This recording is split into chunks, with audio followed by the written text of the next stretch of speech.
வணக்கம். தினசரி வானிலையும் அதனை சார்ந்த அறிவியலும். இது ஆகஸ்ட் 22 ஆவணி 6. நமது முந்தைய விளக்கங்களில் விவரித்த வானிலை அமைப்பும் தமிழகத்தில் ஆங்காங்கே காணப்படும் மழைப்பொழிவும் இன்றைய நிலையிலிருந்து எவ்வாறு வேறுபடுகின்றன,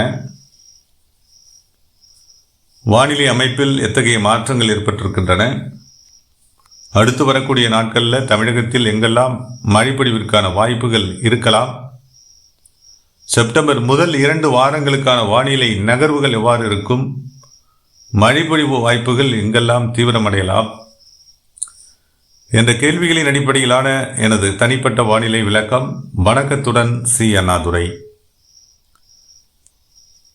நமது கடந்த வானிலை விளக்கங்களில்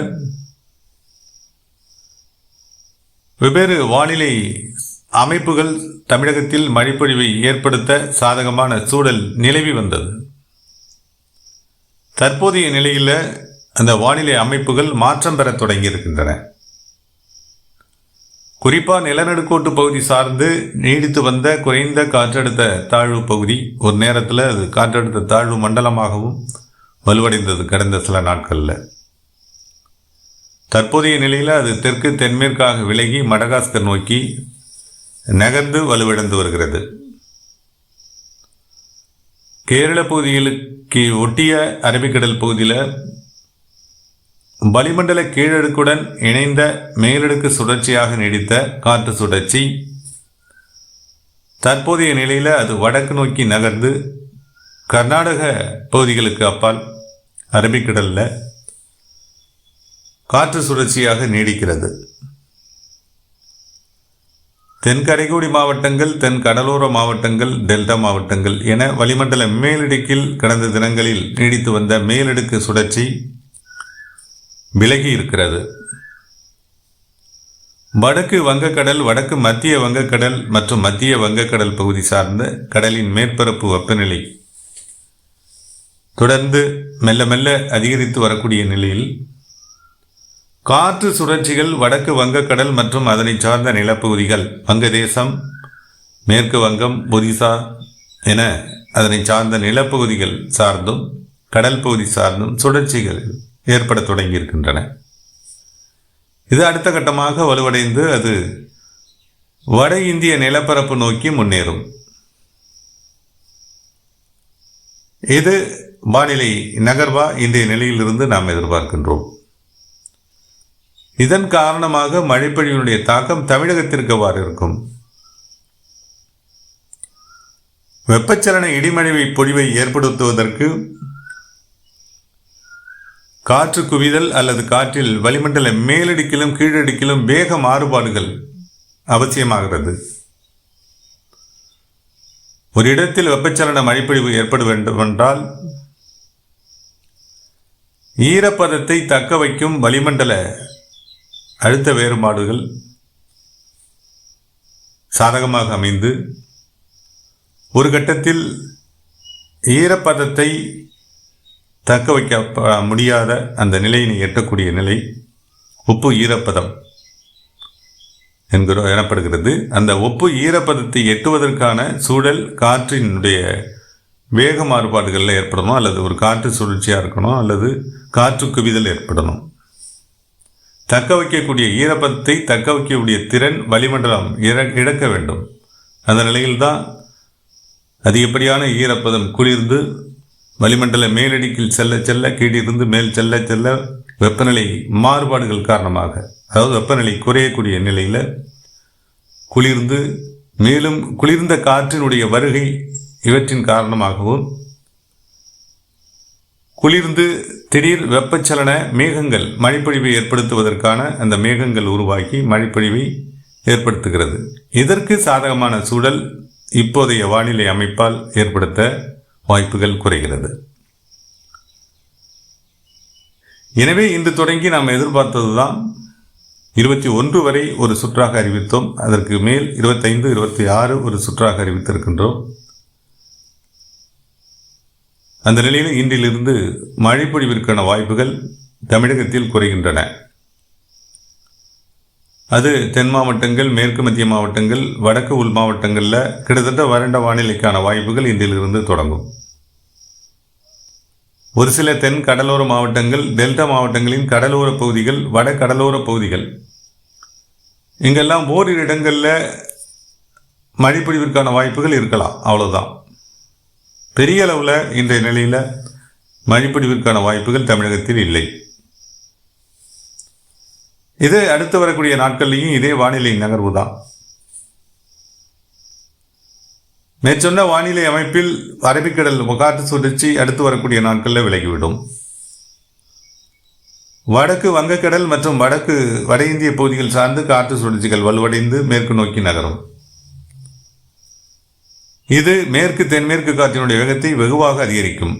வளிமண்டல கீழடுக்கிலும் சரி, மேலடுக்கிலும் சரி வலுவடைய செய்யும். காற்று குவிதலுக்கான வாய்ப்புகள் தமிழகத்தை பொறுத்தவரை வாய்ப்புகள் இல்லாத சூழல் உருவாகும்.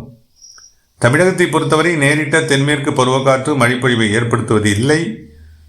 மாறாக மேற்கு மற்றும் தென்மேற்கு பருவக்காற்று காற்று குவிதலை ஏற்படுத்தி ஒப்பு ஈரப்பதத்தை வெகுவாக எட்டக்கூடிய நிலையினை ஏற்படுத்தி தமிழகத்தில் வெப்பச்சலன இடிமழை பொழிவிற்கு சாதகமான சூழலை இந்த காற்றினுடைய வேக மாறுபாடுகளும் வளிமண்டல மேலடுக்கில் ஏற்படக்கூடிய வெப்பத்தினால் உயர்ந்த நீராவி மேலெழுந்து ஏற்படுத்தக்கூடிய மேலடுக்கு சுழற்சியுமே காரணமாக இருக்கிறது. அதற்கான சூழல் தற்போதைய நிலையில் குறைகிறது. அவ்வளவுதான். இது அடுத்து 2 வாரங்களுக்கு இந்த நிலை நீடிக்கும். செப்டம்பர் முதல் வாரம் வரை இந்த நிலை நீடிக்கும்.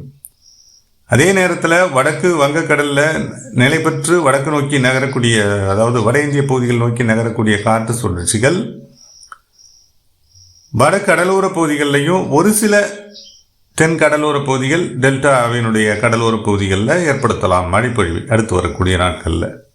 பெரிய அளவில் இருக்காது. ஓரிரு இடங்களில் ஏற்பட்டு மறையக்கூடிய மழை வாய்ப்புகளாக இந்த வாய்ப்புகள் அமையக்கூடும்.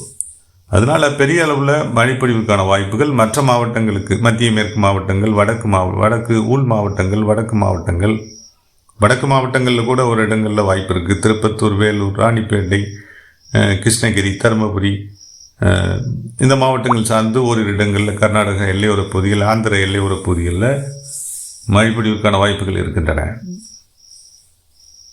இதர மாவட்டங்களை பொறுத்தவரை உள் மாவட்டங்களில் வறண்ட வானிலைக்கான வாய்ப்புகள் அடுத்து வரக்கூடிய நாட்களில் 7 முதல் 14 நாட்களுக்கு இந்த வறண்ட வானிலைக்கான வாய்ப்புகள் தென் மாவட்டங்களுக்குமே, தெற்கு உள் மாவட்டங்களுக்குமே இந்த வாய்ப்புகள் இருக்குது. ஒரு சில மலைப்பகுதிகளில், அதாவது திண்டுக்கல் மாவட்டத்தினுடைய மேட்டு நிலங்களாக இருக்கக்கூடிய மலைப்பகுதிகளில் ஒரு சில இடங்களில் மழைப்பொழிவு அவ்வப்போது லேசான மழைப்பொழிவாக நீடிக்கக்கூடும்.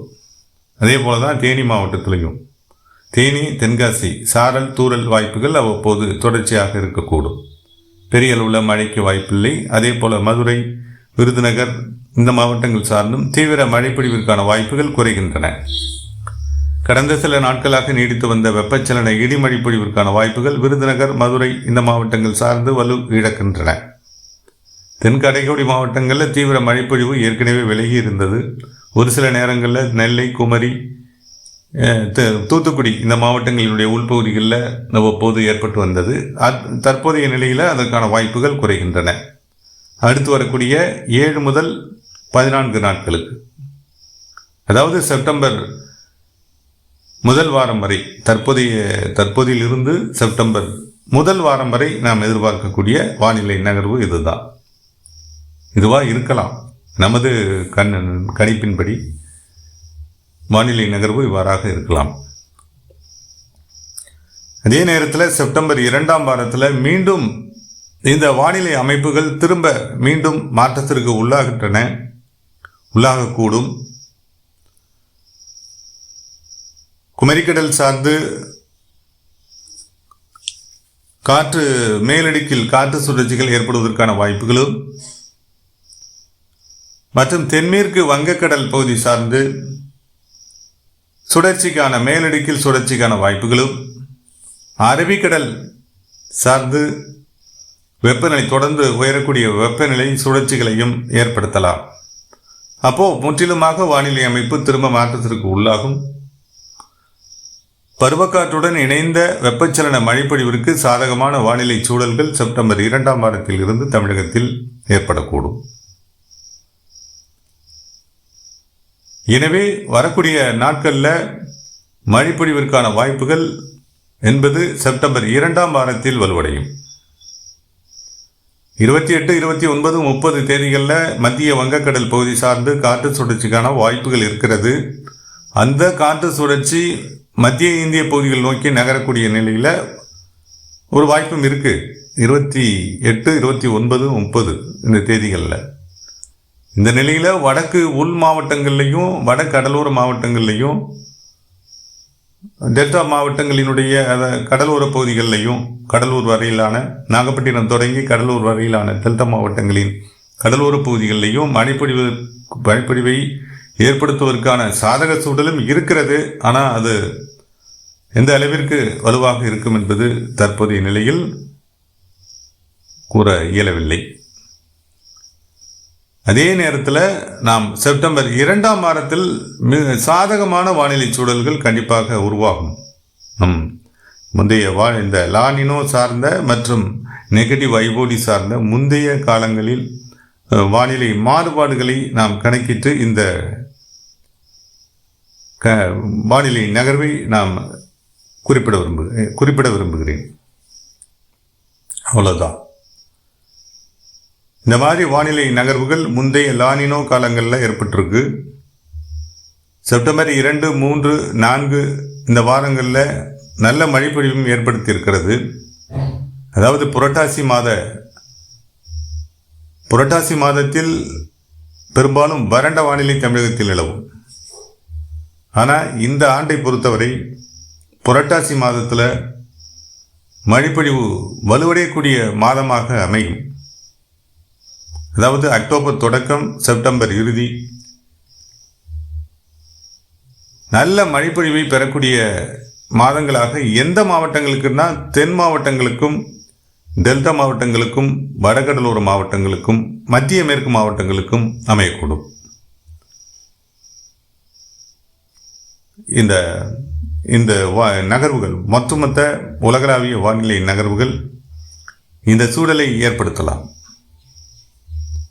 பெரும்பாலும் புரட்டாசி மாதம் என்பது வறண்ட வானிலையும் மழைப்பொழிவு குறைந்தும் வெப்பம் அதிகரித்தும் காணப்படக்கூடிய வானிலையாக நாம் தொடர்ந்து பார்த்து வந்திருக்கின்றோம். இந்த ஆண்டு அதற்கு நேர்மாறாக இருக்கக்கூடும்.